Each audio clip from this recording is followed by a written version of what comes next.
जय माता दी बंधुओं, देसी भक्ति YouTube चैनल पर आपका स्वागत है। आज की इस वीडियो में हम कार्तिक मास महात्म कथा का अध्याय 29वां बताने जा रहे हैं। बंधुओं, अगर अभी तक आपने चैनल को सब्सक्राइब नहीं किया तो सब्सक्राइब जरूर करें और घंटी जरूर दबाएं और कमेंट में जय माता दी अवश्य लिखें। प्रभु कृपा से लिख रहा सुंदर शब्द सजाए कार्तिक मास महात्म का 29वां अध्याय। राजा पृथु ने कहा, हे मनुश्री, आपने कलह द्वारा मुक्ति पाए जाने का वृत्तांत मुझसे कहा, जिसे मैंने ध्यानपूर्वक सुना। हे नारद जी, यह काम उन दो नदियों के प्रभाव से हुआ था। कृपया यह मुझे बताने की कृपा कीजिए। नारद जी बोले, हे राजन, कृष्ण नदी साक्षात भगवान श्री कृष्ण महाराज का शरीर और वेणी नामक नदी भगवान शंकर का शरीर है। इन दोनों नदियों के संगम का महात्म्य श्री ब्रह्मा जी भी वर्णन करने में समर्थ नहीं है। फिर भी चूंकि आपने पूछा है, इसलिए आपको इनकी उत्पत्ति का वृत्तांत सुनाता हूँ। ध्यानपूर्वक सुनो। चाक्षसु मनवंतर के आरंभ में ब्रह्मा जी शाह पर्वत के शिखर पर यज्ञ करने का निश्चय किया। वह भगवान विष्णु, भगवान शंकर तथा समस्त देवी देवताओं सहित यज्ञ की सामग्री लेकर उस पर्वत के शिखर पर गए। महर्षि भृगु आदि ऋषियों ने ब्रह्म मुहूर्त में उन्हें दीक्षा का विचार किया। महर्षि भृगु आदि ऋषियों ने ब्रह्म मुहूर्त में उन्हें दीक्षा देने का विचार किया। तत्पश्चात भगवान विष्णु ने ब्रह्मा जी की भार्या त्वरा को बुलवाया। वह बड़ी धीमी गति से आ रही थी। इस बीच भृगु जी ने भगवान विष्णु से पूछा, हे प्रभु, आपने त्वरा को शीघ्रता से बुलाया था, वह क्यों नहीं आई? अब ब्रह्म मुहूर्त निकल जाएगा। इस पर भगवान विष्णु बोले, यदि त्वरा यथा समय यहाँ नहीं आती है तो आप गायत्री को ही स्त्री मानकर दीक्षा विधान कर दीजिएगा। क्या गायत्री पुण्य कर्म में ब्रह्मा जी की स्त्री नहीं हो सकती? नारद जी ने कहा, हे राजन, भगवान विष्णु की इस बात का समर्थन भगवान शंकर जी ने भी किया। यह बात सुनकर भृगु जी ने गायत्री को ही ब्रह्मा जी के दाईं ओर बिठाकर दीक्षा विधान आरंभ कर दिया।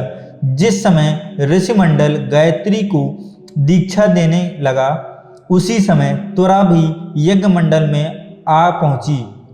ब्रह्मा जी की दाईं ओर गायत्री को बैठा देखकर ईर्ष्या कुपिति होकर त्वरा बोली, जहां अपूज्यों की पूजा और पूज्यों की अप्रतिष्ठा होती है, वहां दुर्भिक्ष, मृत्यु तथा भय तीनों अवश्य हुआ करते हैं।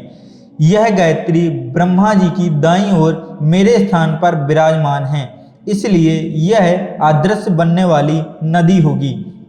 आप सभी देवी देवताओं ने इसे बिना विचारे मेरे स्थान पर बिठाया है, इसलिए आप सभी जड़ रूपी नदियां होंगे। नारद जी राजा पृथु से बोले, हे राजन, इस प्रकार त्वरा के शाप को सुनकर गायत्री क्रोध से आग बबूला होकर अपने होंठ चबाने लगी। देवताओं के मना करने पर भी उसने उठकर त्वरा को शाप दे दिया। गायत्री बोली, त्वरा, जिस प्रकार ब्रह्मा जी तुम्हारे पति हैं, उसी प्रकार मेरे भी पति हैं। तुमने व्यर्थ ही शाप दिया है। तब देवताओं में खलबली मच गई। सभी देवता त्वरा को साष्टांग प्रणाम कर कर बोले, देवी, तुम्हें ब्रह्मा आदि समस्त देवताओं को जो शाप दिया है वह उचित नहीं है, क्योंकि यदि हम सब जड़ रूप नदियां हो जाएंगे तो फिर निश्चय है कि तीनों लोग नहीं बच पाएंगे। चूंकि यह शाप तुमने बिना विचार किए दिया है, इसलिए यह शाप तुम वापस ले लो। त्वरा बोली, हे देवगण, आपके द्वारा यज्ञ आरंभ में गणेश पूजन न किए जाने के कारण ही यह विघ्न उत्पन्न हुआ है। मेरा यह शाप कदापि खाली नहीं जा सकता, इसलिए आप अंगों से जड़ीभूत होकर अश्वमेध नदियां बनेंगे। हम दोनों सौतने भी अपने अपने वंशों पश्चिम में बहने वाली नदियां बनेंगी। नारद जी राजा पृथु से बोले, हे राजन, त्वरा ने यह वचन सुनकर भगवान विष्णु, शंकर आदि सभी देवता अपने अपने अंशों से नदियां बन गए। भगवान विष्णु के अंश से कृष्णा, भगवान शंकर के अंश से वेणी तथा ब्रह्मा के अंश से ककुदमवती नामक नदियां उत्पन्न हो गईं। समस्त देवताओं ने अपने अंशों को जड़ बनाकर वहीं शाह पर्वत पर फेंक दिया।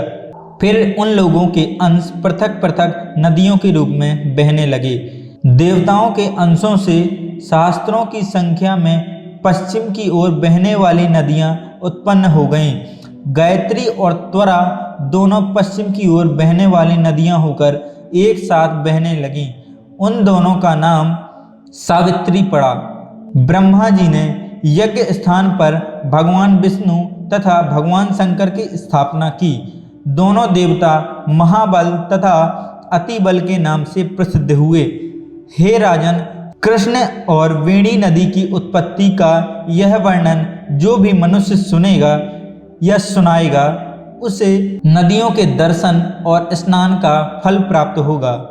बंधुओं, इस अध्याय में हमने कार्तिक मास महात्म कथा का अध्याय 29वां जाना है। साथ ही अगर अभी तक आपने हमारे चैनल को सब्सक्राइब नहीं किया, सब्सक्राइब करें, घंटी का बटन अवश्य दबाएं और कमेंट में जय माता दी जरूर लिखें। धन्यवाद।